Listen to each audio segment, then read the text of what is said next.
کوئٹہ میں حاضر ہوں کہ زراعت بڑھاؤ پاکستان بچاؤ، کیونکہ جس طرح ہماری آبادی بڑھ رہی ہے کہ ہم ہر سال پاکستان میں آبادی کا ایک نیا نیوزی لینڈ یا سنگاپور ایڈ کر رہے ہیں، یعنی ان ممالک کی آبادی 50-55 لاکھ ہے، ہم ہر سال اتنی آبادی بڑھا رہے ہیں، اس حساب سے ہماری ایگریکلچر کی گروتھ نہیں ہے۔ اور آج فوڈ سیکورٹی کا جو ایشو ہے آپ کے سامنے، آپ ٹی وی دیکھتے ہیں سب، کہ ہماری مائیں بہنیں بیٹیاں پنجاب میں خصوصاً 10 کلو آٹے کا تھیلا لینے کے لیے وہ اپنی جانیں دے رہی ہیں۔ جب وہ لائن میں لگتی ہیں تو 2-2 3-3 دن لائن میں کھڑی رہتی ہیں 10 کلو آٹا لینے کی خاطر۔ غربت کی یہاں تک حالت آ چکی ہے۔ ہم نے پچھلے سال گندم کاشتکاروں نے بیچی 2200 روپے من، ہمیں 2205 روپے بھی نہیں ملے کہیں۔ وہی گندم بعد میں ہمارے اینڈ کنزیومر نے، عام آدمی نے خریدی 4000 4500 5200 تک، 1750 ارب روپیہ کوئی اور کھا گیا۔ اسی طرح باقی ہر چیز میں، آپ کے فروٹ وہ سب کچھ۔ میں جہاں بیٹھا ہوں آج بلوچستان میں، بلوچستان پورے پاکستان کا فوڈ سیکورٹی کا مستقبل ہے۔ یعنی جتنا یہاں سے ہم غلہ اگا سکتے ہیں، فروٹ اگا سکتے ہیں، سبزیاں آرگینک، ہم کاٹن لے سکتے ہیں، وہ پاکستان کے کسی حصے سے آرگینک ہم نہیں لے سکتے۔ اب میں پنجاب میں کاٹن گروور ہوں، اب پنجاب میں ہم آرگینک کاٹن نہیں لے سکتے، یہاں سے لے سکتے ہیں۔ ہم کہاں کھڑے تھے، آج کہاں پہ ہیں۔ 92 میں ہماری کپاس کی پاکستان کی پروڈکشن تھی 1 کروڑ 28 لاکھ بیل، بھارت تھا 1 کروڑ 10۔ آج بھارت چلا گیا 4 کروڑ پہ اور ہم آ گئے 46 لاکھ پہ۔ یہی وجہ ہے کہ آج ہمارے حکمران کشکول لے کے پھر رہے ہیں ہر جگہ کے اوپر۔ ہم نے کشکول کا سائز بڑھا لیا لیکن اپنے یہاں پہ کام نہیں کیا۔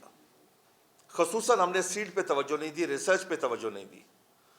ہمارا ریسرچ کا بجٹ ایگریکلچر کی جی ڈی پی کا 0.18 ہے، نہ ہونے کے برابر ہے۔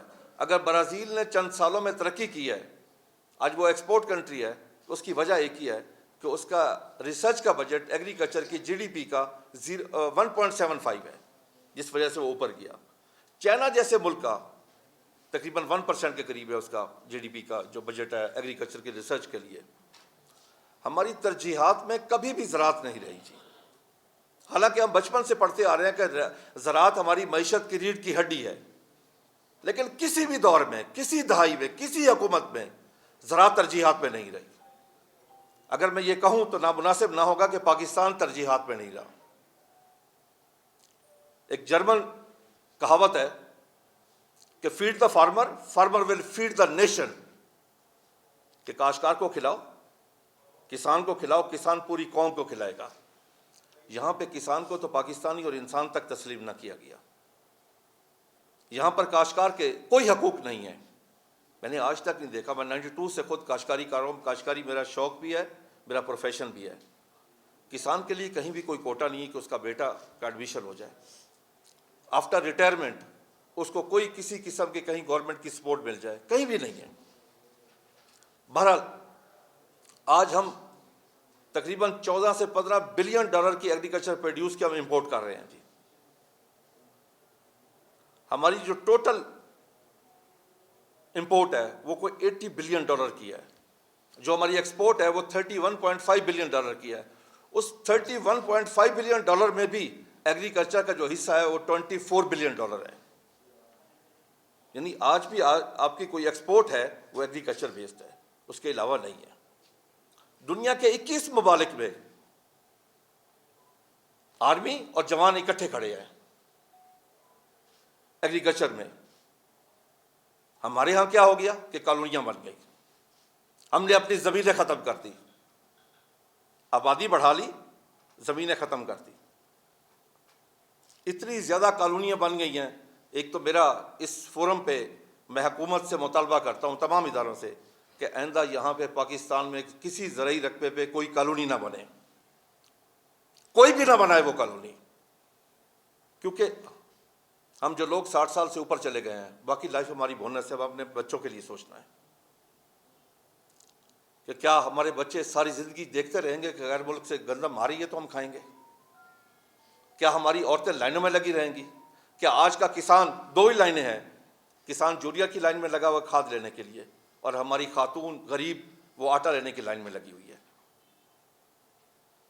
ہم ہر چیز باہر سے امپورٹ دالیں ہم امپورٹ کر رہے ہیں جی، گندم ہم امپورٹ کر رہے ہیں، کپاس ہم امپورٹ کر رہے ہیں.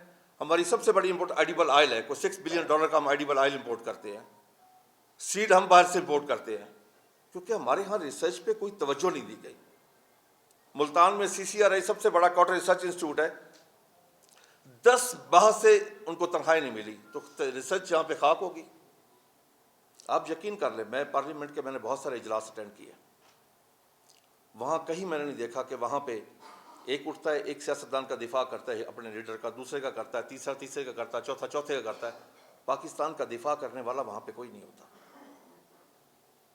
پاکستان سے مراد عوام کا دفاع. کہ آج ابھی بہت سارے اجلاس ہو رہے ہیں، اس میں کہیں مہنگائی کی، غربت کی، آج جو غریب کی حالت زار ہے، کیا اس کے جذبات کا لفظوں میں احاطہ کر کے کوئی بتا سکتا ہے کہ اس کے گھر کے حالات کیسے ہیں؟ کیا ہم نے آگے زندگی کیسے گزارنی ہے؟ اس وقت نمبر 1 پہ فوڈ سیکورٹی یا بارڈر سیکورٹی نمبر 2 پہ چلی گئی ہے. چائنا نے اگر زراعت میں ترقی کی تو چائنا نے موزے تن نے اس وقت پاک افواج کو، اپنی آرمی کو کسان کے ساتھ کھڑا کر دیا. یہ نہیں کیا کہ اس کو الگ تنخواہ دی، یہ نہیں ہے بالکل. اس نے آ کے کسان کی سپورٹ کی. اور دنیا میں 21 ممالک میں ایسا ہوا. ہمارے پاس اس وقت 18 ملین ایکڑ زمین پڑی ہے جس کو آباد کیا جا سکتا ہے، ورجن لینڈ ہے وہ. تو وہ کون کرے گا؟ کیا کسان میں اتنی کیپیسٹی ہے؟ کیا کسان GPS سسٹم لگا سکتا ہے؟ کیا کسان پانی کی نئی ٹیکنالوجی استعمال کر سکتا ہے؟ ہمارے پاس پانی کی کمی ہے اس میں. یا کیا کسان وہ زمین آباد کر سکتا ہے؟ تو میں آج ان اداروں سے ریکویسٹ کرتا ہوں کہ وہ زمینیں آباد کر کے چھوٹے کاشتکاروں میں تقسیم کرو. آج جن کاشتکاروں کے پاس 1 ایکڑ 2 ایکڑ 3 ایکڑ 4 ایکڑ ہے، وہ اس کی انکم سے اس کی فیملی نہیں چل سکتی. اگر وہ زمینیں آباد کر کے اس کو دی جائیں تو یہ ملک کی فوڈ سیکورٹی اس سے بہتر ہوگی. اگر ایسا نہ کیا گیا تو پھر کیا ہوگا یہاں پہ؟ آپ یقین کریں کہ میں وہ اپنے جذبات کا لفظوں میں احاطہ کر کے نہیں بتا سکتا. وہ تکلیف، میں بار بار وہ بات کر رہا ہوں کہ جب مجھے ایک خاتون کا پتہ چلا کہ وہ لائن میں لگی، آٹے کی لائن میں فوت ہو گئی، اس کے گھر اس کی 5 بیٹیاں بیٹھی ہیں جن کے لیے وہ آٹا لینے کے لیے گئی تھی. اور جب اس کی لاش گھر کے گئی ہے تو ان کے پاس کفن دفن کا انتظام نہیں تھا، ان کے پاس لوگوں نے کیا. ہم جہاں تک پہنچ چکے ہیں. لیکن آج ہمارے جتنے بھی پولیٹیکل پارٹی ہیں وہ اپنی ذات کی جنگیں لڑ رہی ہیں. ہماری اور پاکستان کی جنگ کوئی نہیں لڑ رہا. کوئی بھی اس وقت پاکستان کی جنگ کوئی نہیں لڑ رہا. پاکستان کے لیے کوئی نہیں سوچ رہا، پاکستان کی عوام کے لیے کوئی نہیں سوچ رہا. آپس میں ذاتی دشمنیاں نبھا رہے ہیں. ہمارے لیے سب قابل احترام ہے، کیونکہ ہم بالکل کسی پولیٹیکل پارٹی سے کوئی تعلق نہیں ایز اے کسان ہمارا. لیکن میں ان کو بھی کہتا ہوں، خدا کے لیے پاکستان کے لیے سوچو، پاکستان کی عوام کے لیے سوچو. نقصان میں کون رہا؟ آج سب جیتے ہوئے ہیں، سب نے کوئی نہ کوئی حکومت ضرور گزاری ہے. آج 13 جماعتیں حکومت میں ہیں. عمران خان بھی کہیں نہ کہیں حکومت میں ہے، ابھی تھا حکومت میں، PTI بھی. تو کیا یعنی کہ سب حکومت، سب جیتے ہوئے. ہارا کون؟ پاکستان. شکست کس کی ہوئی؟ پاکستان کی عوام کی شکست ہوئی. اگر پاکستان کی عوام آج اس کے پاس گھر کھانے کے لیے کچھ نہ ہو. ہمارے علاقے کی مثال ہے، ہم دانے کہتے ہیں گندم کو کہ جدے گھر دانے اودے کملے بھی سیانے. اگر گندم گھر ہے تو سارے عقل مند ہیں. اگر گندم ہی نہیں ہوگی، ہم کیا کھلا رہے ہیں اپنی قوم کو؟ باہر سے جو گندم آ رہی ہے اس کا معیار دیکھا ہے آپ نے؟ قدرت نے ہمیں تمام ان مراحت سے نوازا ہے. اللہ نے ہمیں ہر چیز دی ہے. ہمارے پاس میدانی علاقہ، ہمارے پاس پہاڑ، ہمارے پاس دریا، ہمارے پاس سمندر، ہمارے پاس جنگلات، ہمارے پاس چاروں موسم ہمارے پاس. رہی ہے تو سوچ نہیں ہے. میں معذرت سے کہوں گا، بہت سارے ہمارے ڈپارٹمنٹوں میں نااہل لوگوں اوپر آ کے بیٹھ گئے جنہوں نے بربادی کر کے رکھ دی. چاہے ایگریکلچر ڈپارٹمنٹ، کوئی اور ڈپارٹمنٹ اس قابل نہیں تھی، اس لائق نہیں تھی، وہ نہیں تھے. وہ چنگیز خان کے ہسٹوریکل ورڈ ہے، اس نے کہا کہ میں نے اپنی پوری لائف میں ایک دفعہ بھی ظلم نہیں کیا. سننے والے حیران ششدر رہ گئے کہ جس نے خون کے دریا بہائے وہ کہتا میں نے ظلم نہیں کیا. تو اس نے تشریح کی کہ میں نے پوری لائف میں کسی لائق کے اوپر نالائق نہیں بٹھایا، یعنی قتل سے بھی بڑا جرم یہ تھا۔ کیا ہمارے یہاں ایسا کبھی سوچا گیا؟ ہم نے اپنے ایگریکلچر، ایجوکیشن، ہیلتھ، ان اداروں کے اوپر کبھی کوئی ٹیکنیکل آدمی بٹھایا کہ جو ان کو چلا سکے؟ آج اس وقت یہ حالات اس نہج پہ پہنچ چکے ہیں کہ ہم جو عام لوگ ہیں ہمیں باہر نکلنا ہوگا، ہمیں اس کے لیے بات کرنی ہوگی، ہمیں اپنی آواز اٹھانی ہوگی۔ میں آرمی چیف سے بھی گزارش کرتا ہوں کہ خدا کے لیے، کیونکہ ان کے پاس ایک منظم ادارہ موجود ہے، ان کے پاس جدید مشینری موجود ہے، کہ وہ آئیں رقبے آباد کر کے غریب کاشتکاروں میں وہ رقبے تقسیم کریں، جس طرح کچھ رقبے انہوں نے برانی ڈیم کے پاس کیے۔ کاشتکار تو بیچارہ اس وقت دیکھیں، کاشتکار کتنا وہ کیوں سوچتا ہے اس کے لیے، ملک کے لیے؟ ہم کیوں سوچ رہے ہیں؟ آج ہم سب اکٹھے کیوں بیٹھے ہیں؟ کاشتکار کی ذمہ دار کی ایک مجبوری ہے کہ وہ اپنی زمین کا ٹکڑا اٹھا کے کسی دوسرے ملک میں منتقل نہیں کر سکتا۔ اس کا جینا پاکستان میں، مرنا پاکستان میں، تعلیم ادھر، جائیداد ادھر، اولاد ادھر، اور حتیٰ کہ اس کا ایمان تک ادھر ہے۔ اس لیے کاشتکار ذمہ دار اپنے ملک کے لیے سوچ رہا ہے، کیونکہ وہ اپنی زمین کا ٹکڑا اس نے یہیں رکھنا ہے، باہر نہیں لے کے جا سکتا۔ ہمارے تو اور جو ہم پہ حکمران ہوتے ہیں ان کی تو ہر چیز باہر ہوتی ہے، جو ہی فارغ ہوتے ہیں، حکومت سے باہر نکلتے ہیں تو باہر جا کے بیٹھے ہوتے ہیں سبھی۔ پاکستان میں کون بیٹھتا ہے جی؟ پاکستان میں ان کی ترجیح صرف حکومت ہے، اپوزیشن نہیں ہے۔ تو اس لیے ہم کاشتکاروں کو، ہم ذمہ داروں کو، عام لوگوں کو ہمیں یہ سوچنا پڑے گا کہ ہم نے اپنے ملک کے لیے، آگے اپنی نسلوں کے لیے کیا کرنا ہے۔ کہیں یہ نہ ہو کہ ہمارے بچے ہماری قبروں کے آپ بیٹھ جائیں کہ ہمارے لیے آپ کیا کر کے گئے ہیں۔ آج اس وقت میں بلوچستان میں حاضر ہوا ہوں۔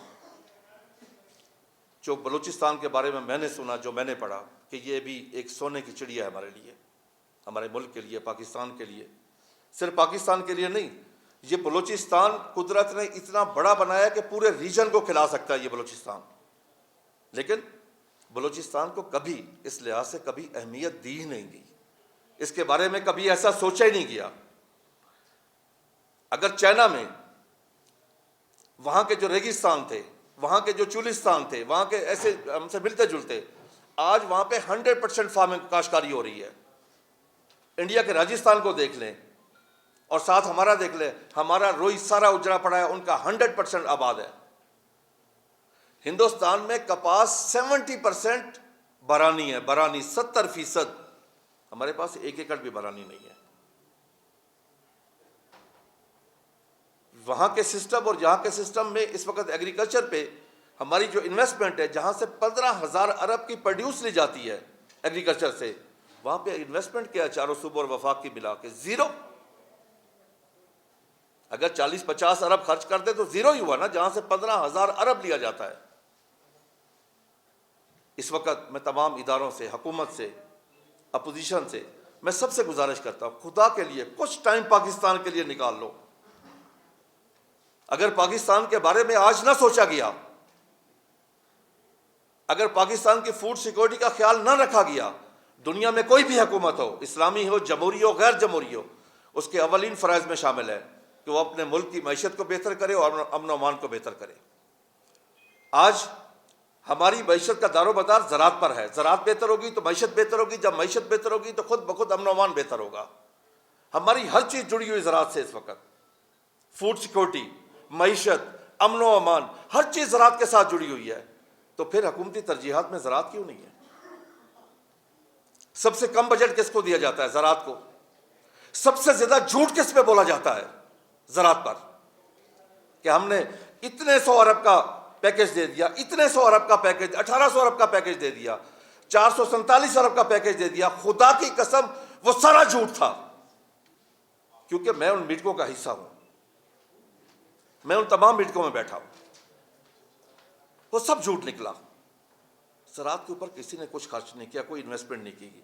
اس وقت زراعت کے اوپر انویسٹمنٹ کی ضرورت ہے، کارپوریٹ سیکٹر کو لانے کی ضرورت ہے۔ کارپوریٹ سیکٹر نے ہم کسانوں سے پیسے کمائے ہوئے ہیں، وہ کیوں نہیں آ کے زراعت کرتے؟ دنیا میں کرتے ہیں، کیونکہ اس میں پیسہ کا منافع کم ہے۔